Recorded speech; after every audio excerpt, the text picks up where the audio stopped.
Well, congratulations on making the decision to come on over here and see what's going on. I hope you're happy with that decision because if you look up there, you'll see that there is a timer, and this page does have a little bit more pressure than the last one you were at. And there's a reason for that. You see, if you looked at my history and my background, you'll see that I was a firefighter and a paramedic for 12 years. Now, when I was a paramedic, I would quite often be met with a patient who was on the verge of life or death. As soon as I met that patient, I had a decision to make. Did I want to load and go or did I want to stay and play?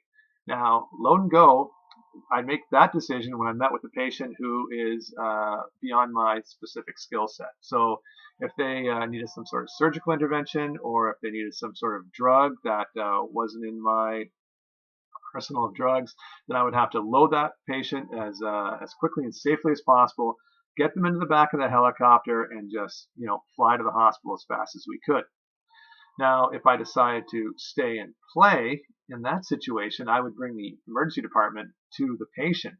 And that opened up so many more decisions for me to make. I'd have decisions regarding intubation, IV access, what drugs to administer, how to best use my assistant, all of these sort of things, when to either call it as, not resuscitatable, or when to call is like, okay, I can't help this guy, let's load and go now. Anyway, these are very stressful decisions that had to be made really, really fast.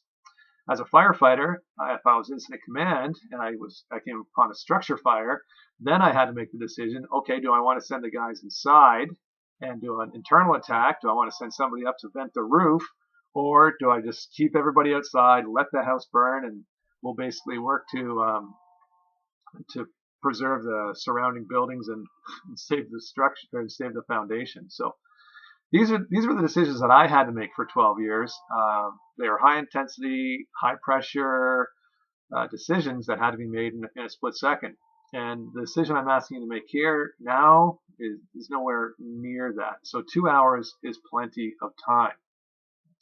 And from my experience, I just prefer to work with decision makers. I don't want to work with dabblers. I like working with people who know what they want, they have a plan to get there, or they're open to finding a plan to get there. And then once they have that plan, they're willing to execute. Okay? I've worked with dabblers before, and they're just really frustrating and they're time consuming. They're always calling me, oh, what font do you think I should use on this page? Oh, is this background color okay? I need somebody who can make those decisions on their own. Sometimes when we make a decision, we make a mistake. That is fine. When you make a life or death decision, you can't go back from that. But when you make a font decision, well then you test the font. If it doesn't work after a couple of days, you change the font. Okay, you lost 2 days. You didn't lose anything important. So anyways, by having that clock up there, it just helps ensure that I get more decision makers on my team, and decision makers are the people I want to work with. The second thing that clock does up there is it shows you another one of the tools that I can provide for you that I didn't even mention before that will help you with your sales. Okay? When you've got a clock like that up there, quite often it creates an atmosphere of scarcity. Okay? And when people think that something is limited, in this case that something is time, they're more apt to pull the trigger. It's the same if volume is limited. Okay, I can tell you that I'm only accepting 3 people to work with me right now, and I'm not doing that. I'm not taking that approach because you and I will hopefully work together one day, and I don't want to trick you into working with me because then we're not going to start on a basis of trust. Okay, so far everything I've told you has been 100% truthful. I'm going to carry on with that strategy, and so we have a good relationship of trust. But that is a very helpful tool if you say, I've only got a spot for one more person this week, and so sign up now or you might miss out. But again, the clock is an example of scarcity, volume is an example of scarcity, and it's just another tool that I talk about in the online training program as well.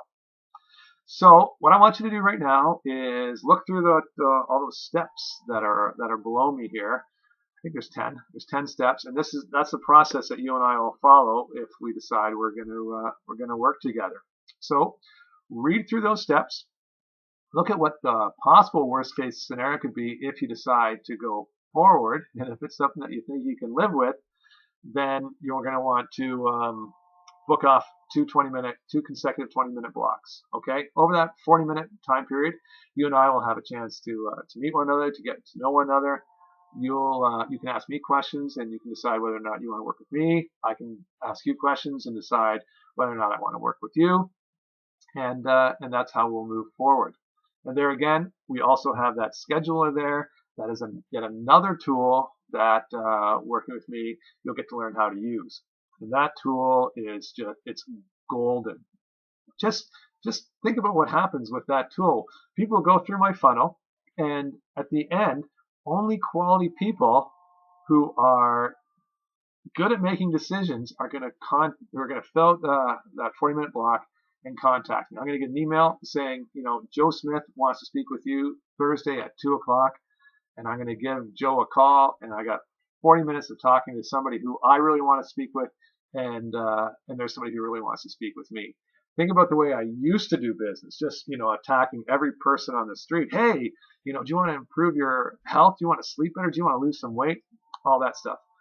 And it's just not the way to do business. This way, we've got two people who really want to speak with one another and really have a lot of potential to work well together. So it's a great tool. Like I say, I get 3 to 6 people filling out that form every day. I do call them. If something comes up, then I'll definitely have my assistant give you a ring and reschedule. But anyway, that's how things work here. If you want to have the same system in place for yourself, then all you need to do is book that 40-minute block, and we'll see if we can make it happen. All right. So the ball's in your court. Let's see what happens. All right. Hopefully I'll talk to you soon. Bye-bye.